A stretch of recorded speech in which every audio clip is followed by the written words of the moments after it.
Z-Knights. Welcome to the Babbling Bards podcast. A podcast made by Z-Knights For Z-Knights.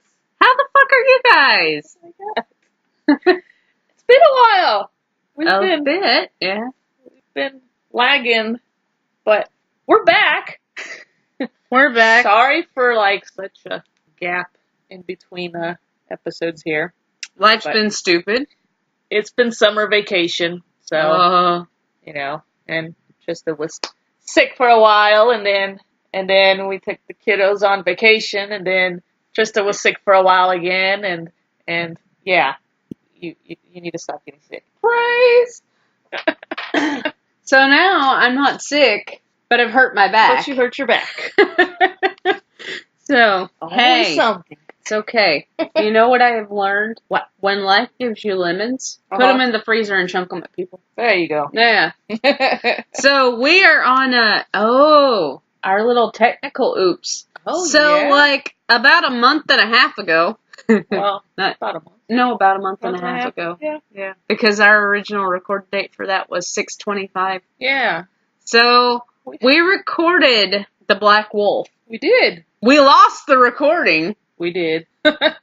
Because how do you lose something that you've recorded in your computer and it's labeled The Black Wolf? I don't know. And then, here was the kicker. We were working on a surprise podcast episode for you guys. And I, because I'm a technology genius, accidentally saved that recording over the Black Wolf recording.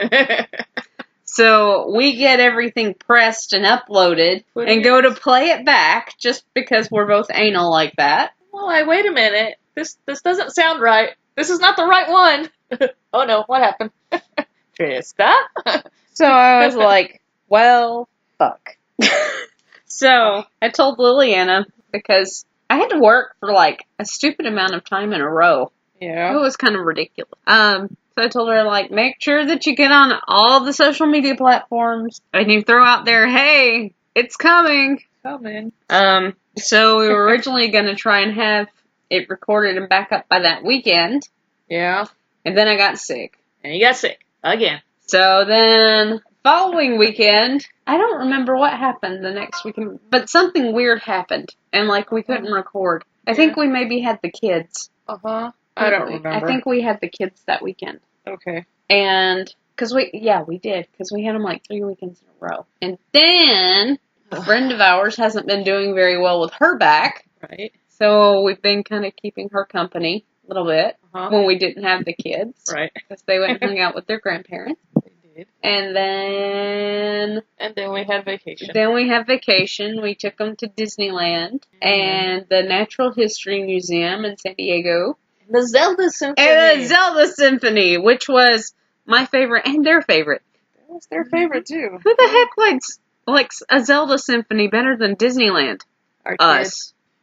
We do. They did. They had a blast. Yeah. So, now we're back. We're here. Yay. Yay! So, you know what I read the other day before we get kicking? What? I actually think you showed it to me. Did I? What was it? It was the family tree thing. Okay. The Gabrielle Hope Destroyer family tree thing. Yeah. So I just want to touch on that for a second. I don't want to spend a hell of a lot of time on it. Okay. But Liliana had a hard time understanding how it broke down. Yeah. So, and Liliana's smart. So I figure if she had a hard time understanding what they were saying, there might be somebody else that had a hard time. Now, I'm all for fan theories. Right. I have an entirely different YouTube channel called The Zelda Theorist, and all I do is Zelda Theory. Legend of Zelda Theory. And, it's awesome that people still think about stuff like this. Yeah. You know? And I applaud that. But that was just whacked out to me. Because I guess what was proposed was that if Ares was actually Xena's father, because, the Furies episode happened, then that would somehow make Gabrielle Xena's grandmother, which doesn't make any sense. Yeah, that's what I was like, how? So, essentially what they were trying to say is Ares and Cyrene begat Xena. Right. Well, Ares and Hope had the Destroyer. Right. So, Gabrielle and Dayhawk had hope. Uh-huh. So, without a doubt, the Destroyer is Gabrielle's grandson. Right, and Xena's half-brother. Right. I guess you could call it half-brother. Half-brother, yeah, because it came from Ares. If Ares was actually her father. Right. But I don't see how that would make Gabrielle Xena's grandmother. That's what confused me. It wouldn't, because they were almost acting as if Ares and Hope were married. Which it doesn't say they were married. It just said that they frolicked, and out came the Destroyer on a dark and stormy night. He came charging through. But, yeah. So, not so much, not the grandma of Xena. No, not at all. So I was like, what? This doesn't make sense. How would that be possible? Well, and not to mention, you take out the Ares being Xena's father and the Gabrielle being Xena's grandmother, so you turn this into a whole big relationship of nothing but incest. And you have a bunch of cranky fans, because that's like your two biggest shippers right there. Is either Xena and Ares or Xena and Gabrielle. Right. Because, whoo, I wouldn't want to get on the wrong side of that crowd. Alright, so, Black Wolf? Black Wolf. Which episode is this? 11? Yeah, episode 11. The Black Wolf. We're only on episode 11? Yeah. This has another kind of controversial relationship that I'll be talking about, too. Okay. Heads up, Liliana. Sometimes Liliana doesn't know what's coming. Okay. But we're having to re-record, so she's heard this one. I have? Okay. Maybe. I don't know. Oh, yeah. Okay. Chelsea doesn't remember a lot, so it'll be like hearing it all over again. Yeah. January 8th, 1996. Original air date. I was 10. I wasn't 10 yet. I was almost 10. I was a little bit more. A little bit? Okay. Black Wolf. Oh. I'm sorry. Too soon. So, there's been a few things that change in this episode. Well, let's just get started with the summary, and I'll get there. Okay. Yeah? Yeah.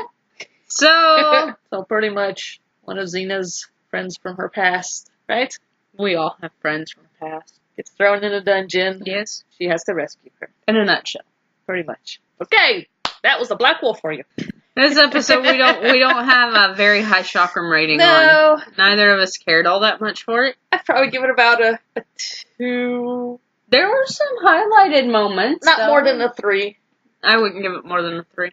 Yeah, me neither. I feel like it was a well-scripted episode. Yeah. It was very well written. Uh-huh. I just didn't care for it. I didn't like... It was odd, because usually on Xena, I like the guest stars. Uh-huh. A lot. Yeah. And to me, all of the guest stars for the episode fell flat. They did. One of them, though, Mr. Ian Hughes, the one that played Diomedes. Uh-huh. He also played Loki in Hercules. Uh-huh. And he was Mac in the episode Send in the Clones. Uh-huh. The nerd guy. Oh, okay. A lot of people don't realize it's the same dude. Okay. But yeah. Yeah. Oh, okay. But and then, this one, because she's going to rescue Flora from the dungeon, because her mom and Xena are pretty close friends, and Xena's watched Flora grow up. I kind of had a falling out, because apparently, I learned this doing research, apparently there is a Xena-Flora theory that's pretty commonplace. Because I know. But you gotta remember, this is back before all the Alti episodes or all the Lao-Ma episodes or anything like this. Some people believe that Xena and Flora had a thing when they were younger.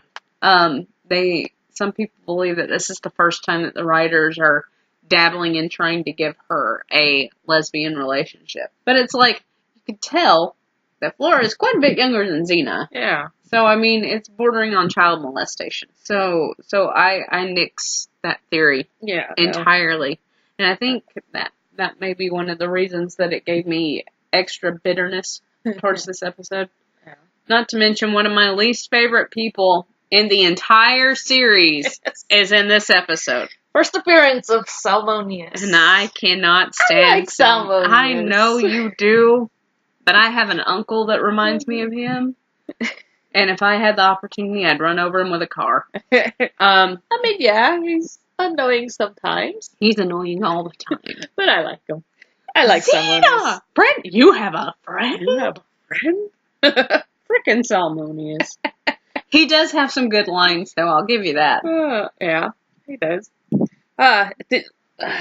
Yes. You know how in this episode, he's got his scroll things that he names, what is it, Black Wolf Chronicles? Yeah. It wasn't originally called It wasn't that, originally was it? that. It was a Black Wolf Conflicts instead of the Black Wolf. I think I like Chronicles better. I like Chronicles better. Yeah, me too. Okay. You know that this is also the first episode that we see that Gabrielle has forgotten all about Effie's staff from Hooves and Harlots. Whatever happened to that staff? I don't know. It was pretty and it was nice, but she gave it up for a foldable one. Yeah, I mentioned that before. Her little foldable one that she... There's actually, I'll point it out when we get to the episode, there is a shot, you can call it a continuity error or whatever you want to call it. I don't know what it is. I don't know if it was intentional or unintentional, but there's a spot where Effie's staff actually cameos on the back walls of one of the taverns. Like, where Xena and Gabrielle come in. Gabrielle's walking past it and the staff's propped up against the wall. She never touched it, never has any interaction with it. She's actually got a different staff with her, but it does cameo. But when we get to that episode... Which episode is that? Thing. It's okay, we'll get to it. Well, what sucks is I have notes on that. Yeah. I just gotta find my notes. Well, when we get to it, no biggie. It's season 3. Oh, okay. It's not until season 3. It'll be a while before we get there. Yeah. It's like, they're in Britannia. Oh, okay. But it's... Never noticed that. Huh. Okay. I actually think it's Gabrielle's Hope. If I remember right, I think it's on the tavern that she goes in and she's ordering all the food when she's pregnant. I believe. Well, okay. We'll be on the lookout for that. I'll have to dig my notes out. Okay. You guys will know when we get to that episode. Yeah. I promise. This episode. Alrighty. Yes. You also have your biggest highlights on the blooper reels. Well, for like season 1, because most of your bloopers are from the Black Wolf. Yeah. Lucy Lawless has a part that you like. It's like your favorite blooper. Oh, I don't have any sleeves. Yeah. She tells Xerxes, I still have a few tricks left up my sleeve. Right. I'm not wearing any sleeves. And so it, of course, gets changed to, I still have a few ideas left. Right, because she has And then the other blooper reel moment from this one is when Xerxes is pulling Xena's sword out of her sheath, and you can hear in the blooper reel, ow. And then you're like, oh, Lucy! Poor thing. Ouch. I know. This one we're just kind of summarizing. We're not going step by step so much through this one. Yeah, okay. And I'm cool with that. Yeah, me too. So, pretty much she, How many chakrams do you guys get the Black Wolf? Yeah. I'm curious, because if we don't give it very high, we have a tendency to gloss most of the episode. So, so you guys, now Married with Fish Sticks, I'm sorry, you're getting like, essentially your podcast is Gabrielle gets knocked unconscious and dreams about being married to Joxer. The end. The end. Because, yeah, I'm sorry. I ranked that 0 chakrams. I don't even give it a 1. 0.01. Actually, maybe -10. But yeah, let us know what you guys think. Yeah, let us know in the comments. How many chakrams you give it, because I'm curious to see how everybody else rates it. Start doing that for everyone. You guys let us know in the comments what your rating is. We know where everyone stands. Yeah, because this podcast isn't about us. It's all about you guys. It is. Yep. We just talk at you. Huh. Oh, there's a recycled thing. Quote. What is it? In the dungeon, when Gabrielle first gets thrown into the dungeon. So essentially what's happened, break it down with a synopsis, Liliana. Go ahead. So, we already said that Xena was going to break this chick out of the dungeon. Right. So she's got to get herself thrown into the dungeon. And, so she, what's the warlord dude? Xerxes. Xerxes? Xerxes. So it's pretty much. Fun fact: this is also the same Xerxes out of the Bible. Okay. Did you know that? No. There's a king named Xerxes in the Bible. Okay. I have not read the Same Bible. Xerxes. I don't know. I've read it through about 3 times. I started once and then I gave up. But so she pretty much what's the word I'm looking for? They come to an agreement. She essentially goes in as a spy. Uh-huh. She goes in as a spy for Xerxes to find out who the Black Wolf is. Right. Okay. So and the Black Wolf, we'll point out, is, the leader of the rebellion. Right. Or the resistance. We'll say resistance. So she gets thrown in there, well, they make it look like she's got herself thrown in there. Mm-hmm. Finds her little friend, Flora. Say hello, little friend. I'm sorry. Before she gets thrown in, though, when we're seeing Flora and everybody get thrown in there, right? I just want to point out, Rob Tapert had, mad respect for old Tony Curtis films. Okay. Tony Curtis films, Chinese films, Japanese films. He had, crazy respect, these guys. So when they're all speaking up, I'm the Black Wolf. I'm the Black Wolf. I'm the Black... This was him playing homage to... Spartacus. I'm Spartacus. I'm Spartacus. I'm Spartacus. I am Spartacus. And then you guys also know, we'll also see in the dungeon scenes, the guards are actually playing rock, paper, scissors. Yeah. But they call it rock, paper, parchment. Right. Or rock, parchment, scissors. Yeah, so that's a little... And it's also the first time we hear Xena say, I have many skills. Right. Which is the most iconic quote from Xena in the entire series. It's when Flora tells, what's his name? She embroidered something. You do embroidery? Embroidery? Many skills. And she says it cranky, too. Yeah. I have many. Don't let the leather and sword fool you. Mm-hmm. You can do more than just, people's butts. I still didn't talk about the recycled joke. Recycled joke. Go for it. I told you to do the synopsis instead. Okay. Yeah. Recycled joke. So, when Gabrielle finally gets thrown into the dungeon, Salmonius is like, you! It was you! She's like, hey, none of this would have happened if you had kept your hands off my tomatoes. And then Xena cuts Salmonius a look. Like your hands were where? And also, for all you subtexters out there, we have a moment of subtext. Not only, the withering death stare that Xena gives Salmonius, but also, there's a little arm caress from Xena to Gabrielle. And that's not in the script. That's something that was put in by Lucy and Renee. Yeah. They did that a lot to give the fans a little bit of what they wanted. What else? Actually, yeah. Mm-hmm. they push the envelope as much as I feel like. Right. So anyway, that line of humor is also recycled in Animal Attraction when she tells Joxer, get your hands off my apples. Right. He has that look like, what? I didn't do it. So she gets thrown in. Yeah. And then Salmonius gets thrown in. Salmonius gets thrown in because of Gabrielle. Because Gabrielle's trying her hardest to get put in this dungeon so she can go in there and help Xena. Because Gabrielle has her chakra and her whip. Which she conveniently... She stores it. What's the word? Conveniently... Conceals it. Yeah. She's got her chakram in her little head. Her turban. Turban thingy. And she's using the whip as pretty much a belt. Yeah. Wraps it around. And so she gets thrown in. Yeah. Finally. But it's taken 3 times for her to get thrown in because the guards will look at her and they're like, nah. She didn't do it. She didn't do it. It was that one. Throw him in. Girl. That's how Salmonius ends up in there. And then she finally just gets this bowl of porridge or whatever it is and just throws it in the guard's face. So you gotta throw me in the dungeon now. That was funny. The dude with the rock creeps me out. The bad guy? The spy. Spy. What was it? I don't remember. Did it start with a P? I don't know. I didn't care enough. I tried to care. This whole episode is a reference to a Danny Kaye film called The Court Jester. I don't know. I've never seen that. It dealt with the exact same thing. The exact same smoking somebody out.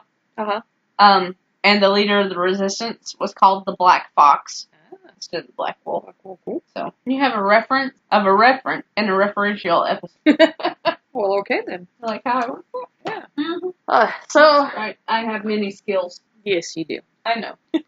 So now they're trying to figure out how to escape from the dungeon. Oh, what about the Trying to dig a tunnel. the scene where they throw Xena into that little pit thing with the water? What about it? Mm-hmm. What about it? When was that before? That was before Xena, Gabrielle got thrown in, right? Yes. Yeah, that was before. Okay, because then someone just gets thrown in like right after that. And that's where he does the whole... Salmonius is in there. He's already in there when she gets thrown into the water pit. Is she? Mm-hmm. Is he? Mm-hmm. I thought it was after. No, he is because then they threaten to throw him in. Remember? Later on in the episode, they threaten to throw him into it. Okay. I would prefer not to remember. Okay. But no, they throw her in. She does the war cry under the water. Under the water. Yeah, that's where I was getting at. Oh. I thought that was funny. Yeah. That also was not in the shooting script. That was something that Lucy decided to do. And you guys, Lucy Lawless, she loves her fans very much, but she hates doing the war cry. She does. She hates the Xena war cry. She'll do it because she knows the fans love it, but she's not so much a fan of it. Well, for years she wouldn't do it, though. Right. She was just like, no, I did it on TV for 7 years. Yeah, I'm good. But then she's pretty much, you know what? Okay. Fans love it. Yeah. I'll do it for the fans because she loves her fans. She did it at Dragon Con. She did. When we saw her at Dragon Con. I have video of that. Yes, you do. We had video of that. Yeah. But it was because she would, like, come home for dinner, and Rob would be going over the Xena episodes, and all she'd hear was herself uluing. She's like, God, I don't want to eat dinner hearing that.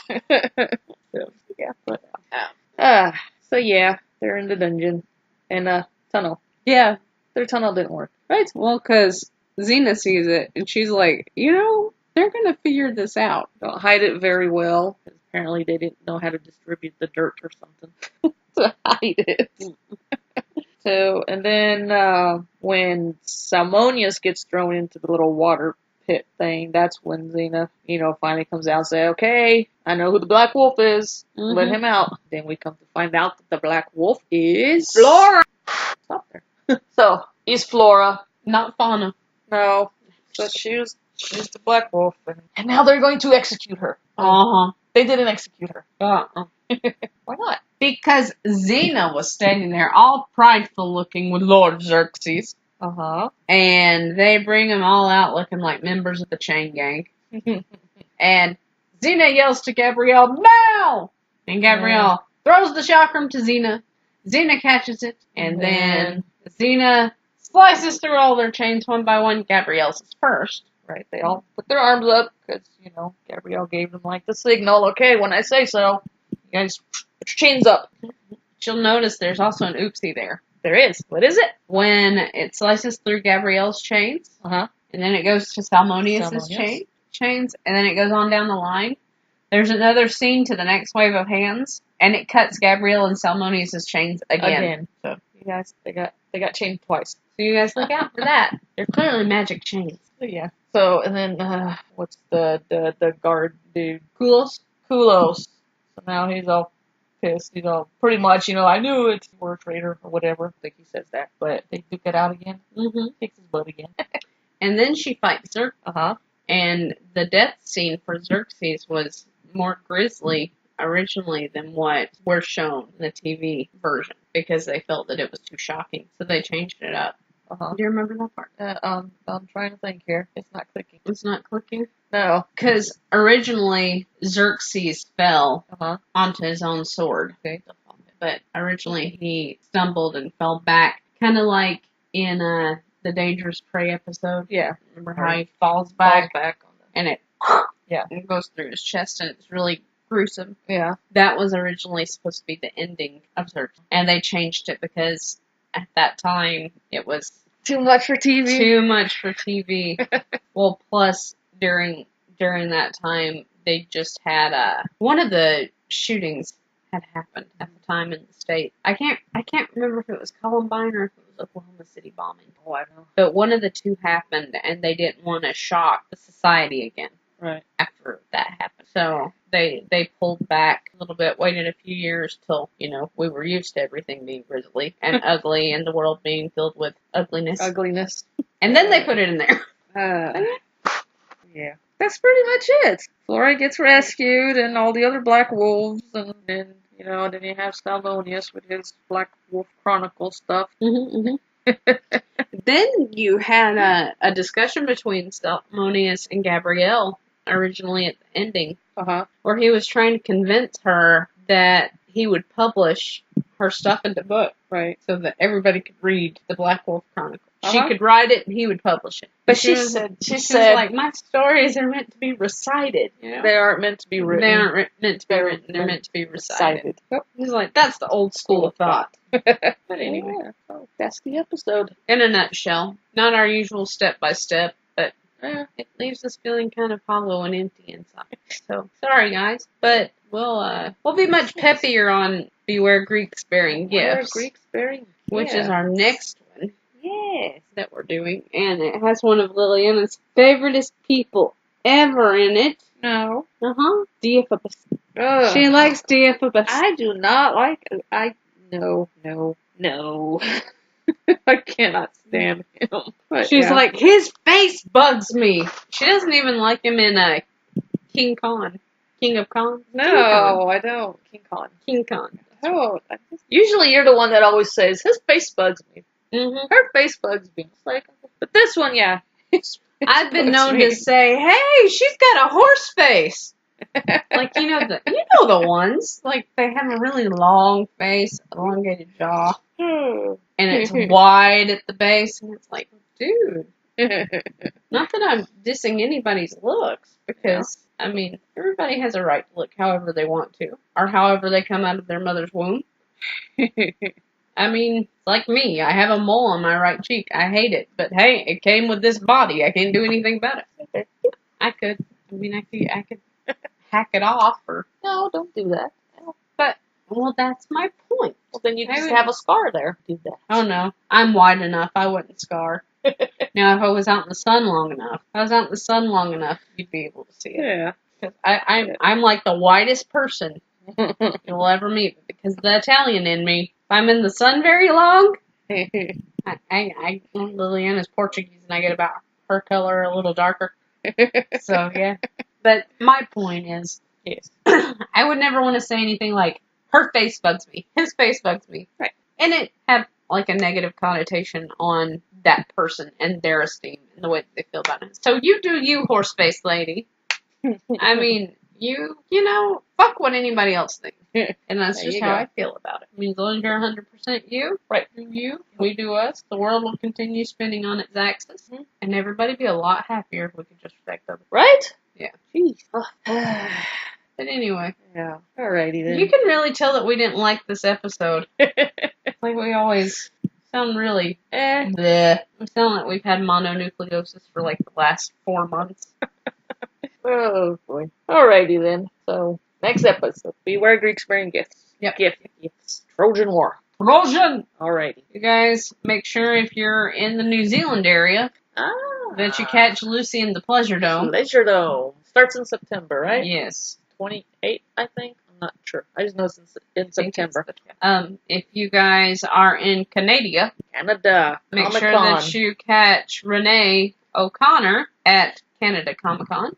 Comic-Con is coming up. When? It's coming up. I had the dates for that written down so that I could plug it. We got the dates somewhere. Well, we'll be uploading Beware Greeks Bearing Gifts like shortly after this one. So we'll get you the dates. Oh, yeah. I did post it on the Facebook page though about the Canada Comic and the Pleasure Dome.